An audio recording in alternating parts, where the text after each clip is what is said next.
Foot নিচে, যেটা মাটির নিচে 5 কিলোমিটার জুড়ে বিস্তৃত আছে।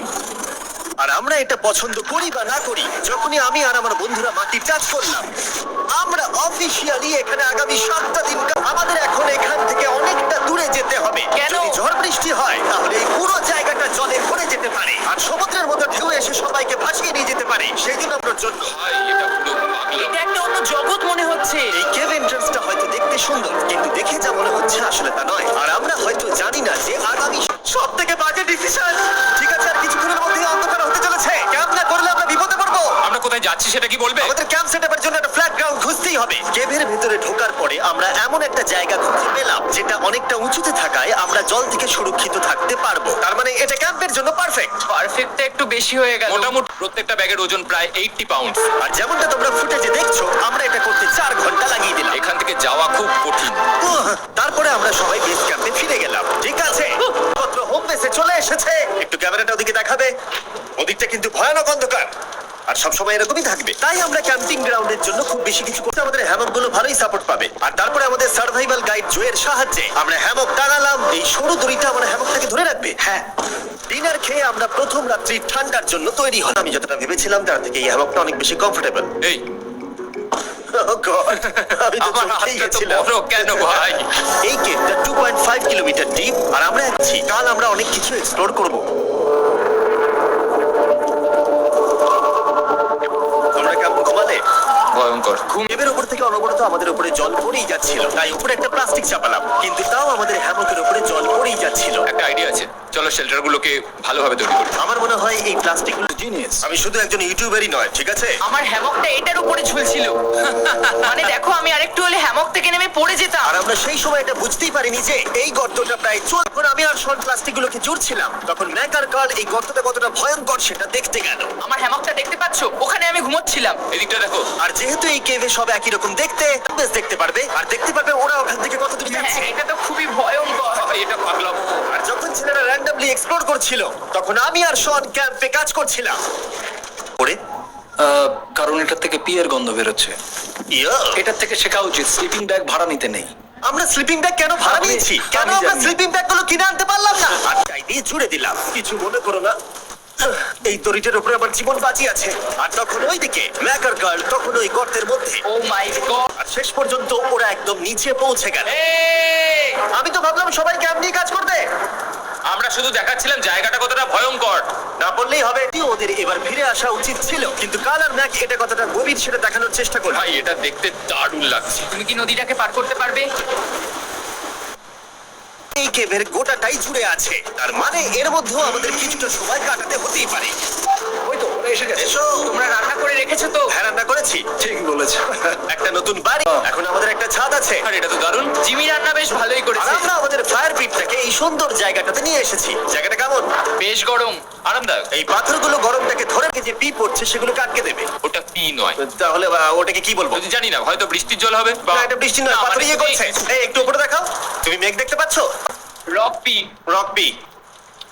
ঠিক আছে, রক পি। ঠিক আছে, রকপি। আর একটা শুকনো রাত ঘুমিয়ে কাটাবার পরে আমরা ঠিক করলাম জো আমাদের সার্ভাইভাল এক্সপার্ট, তাকে নিয়ে আমরা কেভ কেভ কেভ কেভ দেখা যাক আমরা কেভের কতটা গভীরে যেতে পারি। তোমরা কিন্তু মনে রাখবে আমরা সবেমাত্র ইচ্ছা এই কেভের শেষ প্রান্ত অব্দি যাওয়া, অবশ্যই না মরে গিয়ে। ও মাই গড, এটা তো খুবই স্টিফ। আরে এটা তো সবে শুরু। আমরা কেভের আরো গভীরে এসেছি। তোমরা সবাই সাবধানে আসবে। এটা খুবই ছোট জায়গা। পারবো। কেভ এক্সপ্লোরের ইন্টারেস্টিং জিনিসটা হলো যা হোক করে আমাদের এই ছোট্ট ফাঁকগুলোর মধ্যে দিয়ে এগিয়ে যেতে হবে। ও মাই গড, খুব ছোট জায়গা। তারপরেই খুব বড় একটা জায়গা আসবে, সেটা এতটাই বড় যে কিছু। ও মাই গড। এবার আমি সব দেখতে পাচ্ছি। এটা দুর্দান্ত। এটার তো অনেক আলো। ভাই জায়গাটা কতটা সুন্দর দেখো। বাপরে, কিছু অন্ধ হয়ে যাবো মনে হচ্ছে। এ বাবা, এটা কি হলো? আমরা বোধহয় ঠিক মতো এটাকে ব্যবহার করতে জানতামই না। চলো এগিয়ে যাই। আর তাই আমরা এগোতে থাকলাম। এই যে এই জায়গা ধরে এখান থেকে পা ঘুরিয়ে চলে আসতে পারবে। হ্যাঁ, একদম পারফেক্ট। জো সব থেকে ভালো কেভ গাইড। এভাবে কেউ গাইড করতে পারবে না। ঠিক আছে, এইবার ব্যাপারটা ইন্টারেস্টিং হবে। এখান থেকে আমাদের ওয়েট শুট পরে সাঁতার কেটে যেতে হবে। গতকাল ম্যাক আর কার্ল এটা নিয়ে মজা করছিল, কিন্তু এই কেভে আমাদের পরের অ্যাডভেঞ্চারটা ছিল একটা প্রায় জমে যাবে। তার মানে আমাদের ওয়েট শুট করতেই হবে যাতে আমাদের হাইপোথার্মিয়া না হয়। আমরা এটা কেন করছি? এই এক্সপেরিয়েন্সটা তো জীবনে একবারই হবে। এটা করলে হয়তো আর নাও বেঁচে থাকতে পারি। আমাদের এই কেভের শেষে পৌঁছতে মধ্য দিয়ে এই ছোট্ট ফাঁকগুলোর মধ্য দিয়ে সাবধানে ধীরে ধীরে এগিয়ে যেতে হবে। আস্তে আস্তে নামো, স্রোতের কারণে পা পেছনে টানতে পারে। ঠিক আছে, আমি তাহলে নামছি। তুমি ঠান্ডা, তুমি পারবে জিমি।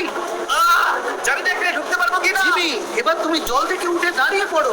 Oh my God! এটা সত্যি একটা পাগলামি। এখানে খুব ঠান্ডা জলের মধ্যে থাকবে, তখন একটা পাথরকে ধরে এগিয়ে চলা খুব কঠিন হবে। Oh my God! এটা সত্যি পাগলামি। ম্যাক, কার্ল, চলে এসো। এগোতে থাকো, পেছন দিকে তাকিও না। একবার দেখো আমরা কি করছি। কিন্তু এই বাধাগুলো এতটা কঠিন ছিল না, সামনে যা আসতে চলেছিল তার তুলনায়। আমরা পেরেছি। Cave, cave, cave. চিনি! তার মানে এখনো আমরা শুধুমাত্র সার্ফেসেই রয়েছি, আর শেষ প্রান্তে পৌঁছতে হলে আমাদেরকে আরো 2 কিলোমিটার যেতে হবে। যেরকম তোমরা দেখতে পাচ্ছ এখানে 24/7 বৃষ্টি হয়, তাই আমি একটা আমেজ করব। আমি ভাবছি আমি যদি এটা না পারতাম তাহলে কি হতো। আমি নিশ্চিত যে ওদের একটা ভেজা পাথরের উপর শুতে হতো। আমাদের ক্রমাগত এগিয়ে যেতে হবে এবং শরীরটাকে ভিজে রাখতে হবে। তাপমাত্রা কমে যাবে। এটা কঠিন কেন?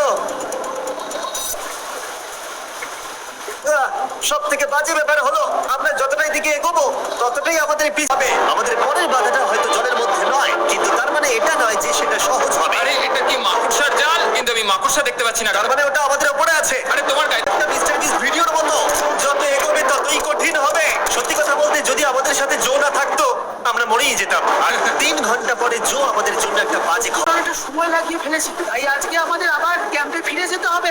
আমি মানবো না। তুমি সেফটি এক্সপার্টের কথা অমান্য করতে পারো না। আমি এটা মানবো না। সত্যি কথা বলতে আমাদেরকে ফিরতেই হতো, কারণ এর আগে আমরা শুটছি, তারপর ফ্লেয়ার নিয়ে খেলেছি, তাই আমরা ফিরে যাচ্ছি। আর এই মিশনটা আমরা পরের দিন আবার শুরু করব। শোন, আমরা এসে গেছি। আরে তুমি ভিজবে না? আমি তো জানতামই না এই লাইটগুলো আমরা এনেছি। এগুলো দারুণ লাগছে তাই না? দুঃখের বিষয় আজকে আমরা মাত্র 20% এগোতে পেরেছি, কিন্তু বিশ্বাস করো আমরা শেষ পর্যন্ত অবশ্যই যাব আগামী কয়েকদিনের মধ্যেই।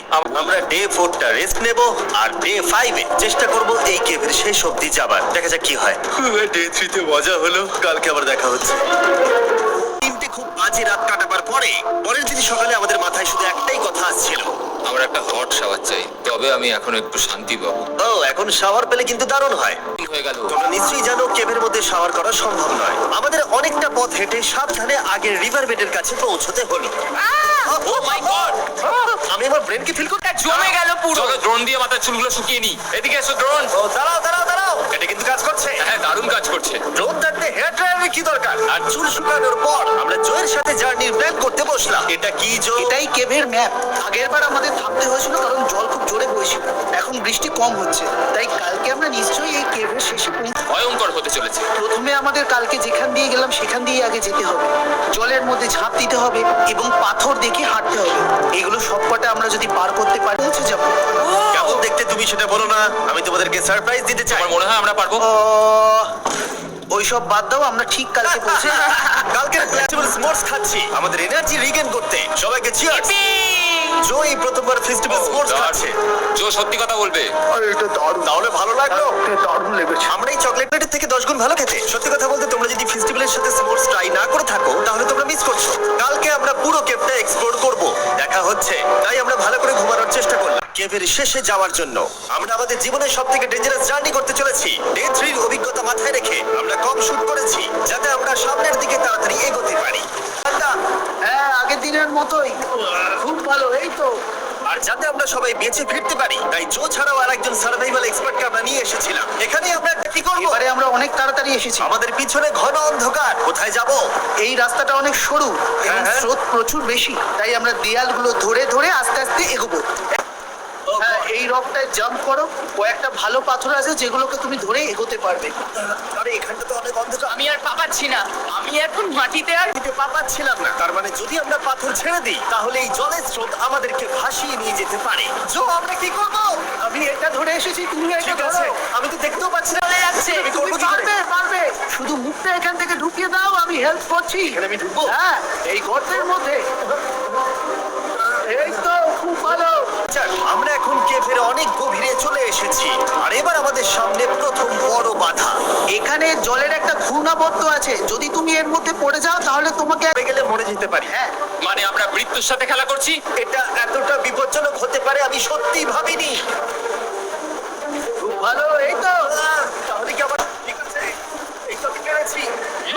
এটা আমার ভাবনার থেকেও বেশি কঠিন ছিল। এই নদীটা কতটা শক্তিশালী এই গোটা কেভটাকে তৈরি করেছে। কিন্তু মজার ব্যাপার হলো আমি শুধুমাত্র মানুষের মতোই শক্তিশালী। সৌভাগ্যবশত কার্ল এই অ্যাডভেঞ্চারে লিড করেনি, তার বদলে আমরা একজন অ্যাভেঞ্জার জোকে পেয়েছি। ও কতটা এক্সপার্ট তার প্রমাণ হিসেবে বলতে পারি, সে লিডের ছাপ দিয়ে দেখালো। ও মাই গড, এটা পাগলামি। কে বললো এটা পাগলামি? এটা তো আমার কাছে খুবই সহজ। আমি এটা করব। তুমি কোনো ভাবে বলছো নাকি তুমি? আমি এক্ষুনি করতে যাই। চলো যাচ্ছি Joe. God speed back. Jimmy আমার সাথে যা যা করেছে তার কাছে এটা তো কিছুই নয়। 3 2 1 তুমি করবে? না, আমরা না এগুলো শেষ পর্যন্ত যেতে পারবো না। ও মাই গড, আমাদের নিচের দিকে যে যাই এখন শুধু আমি ভেসে ভেসেই যেতে পারবো, আর কিছু না। এই জলের তলায় অনেক ধারালো পাথর আছে, তোমরা সেগুলোকে দেখতে পাবে না, তাই সাবধানে পা ফেলবে। ও মাই গড, আবার এটা গভীর আরে হচ্ছে। আমার পা তো কি একমাত্র বাধা ছিল না, মনে হচ্ছে আমাদের প্রতিটা পদক্ষেপে। ও ভাই, আমি কিচ্ছু দেখতে পাচ্ছি না, এটা খুব ভয়ঙ্কর। কেভটা আরো অন্ধকার হয়ে আসছে এবং আর শুরু। ফিনিশ লাইন অব্দি পৌঁছতে পারবো কিনা। আমি ক্লান্ত হয়ে পড়েছি। এই কেভে আরো কঠিন বাধা আসার আগে তোমাদেরকে আমি কিছু দেখাতে চাইবো। জো, থ্যাংক ইউ।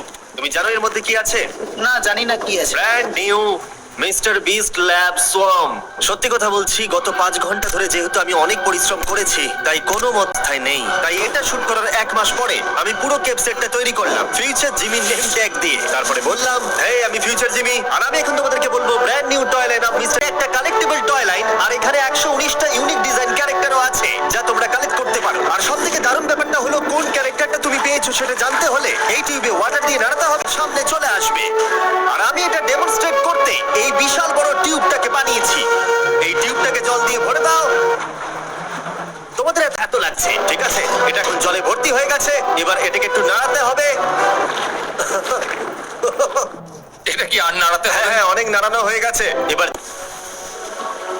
আর জল ঢালার পরে তোমরা দেখতে পাবে তোমরা কোন সোয়ামটা পেয়েছো। এটা সবথেকে রেয়ার হাইপোক্রোম, যেটা মাত্র 1000টা বানানো হয়েছে। জো, এটা তোমার। থ্যাংক ইউ সো এটা মাচ। চাই। আর আমার কাছে দুটোই ছিল। আর আমরা শুধু সোয়ামেই থেমে নেই, আমরা এই অ্যাকশন ফিগার প্যান্থার গুলো বানিয়েছি যেগুলো এই ব্রিফকেসে আছে।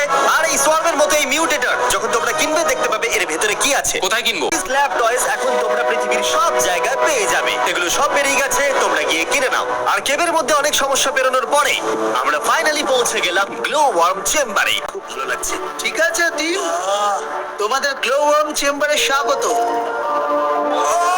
এ তো দারুণ। এটা দারুণ লাগছে। ভাই এটা এই আলো তোমরা দেখতে পাচ্ছ, সেগুলো আসলে ছোট্ট ছোট্ট বায়োলুমিনেসেন্ট গ্লো ওয়ার্ম তৈরি করেছে। এটা দেখতে অনেকটা মিল্কি ওয়ে গ্যালাক্সির মতো লাগছে।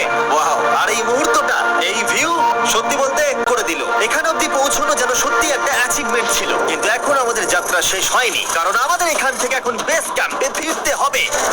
আজকে ডে 6 হতে চলেছে।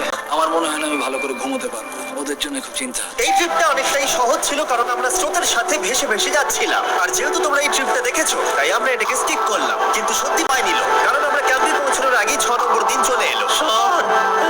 সবাই ঠিক আছে তো? আমার খুব চিন্তা হচ্ছিল। Happy day 6। ডে 6 খুব ভালো। এনার্জি বাড়াতে আমরা কিছু খেতে পেলাম। এটা খুবই অ্যাডভেঞ্চারাস ডে ছিল। কালকে দেখা হচ্ছে, মানে আজকেই হয়তো। এটা ডে কোনোদিন 6 হবে না। নাকি আজকে, না আমি জানি না। এত বড় ট্রেক সম্পূর্ণ ক্লান্ত হওয়া সত্ত্বেও জানি না কেন, কিন্তু আমি একদমই ঘুমাতে পারছিলাম না।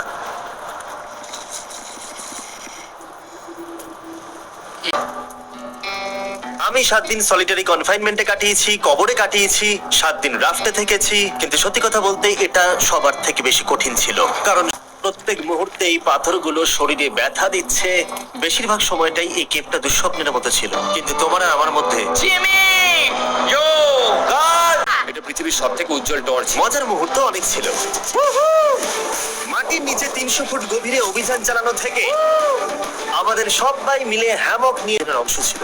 যেহেতু আমাদের সঙ্গ দারুণ, চলো তিমির মতো আওয়াজ করো। তাই এই ভিজে ঠান্ডা পাথুরে অদ্ভুত কেভের ট্রিপটা বদলে গেল।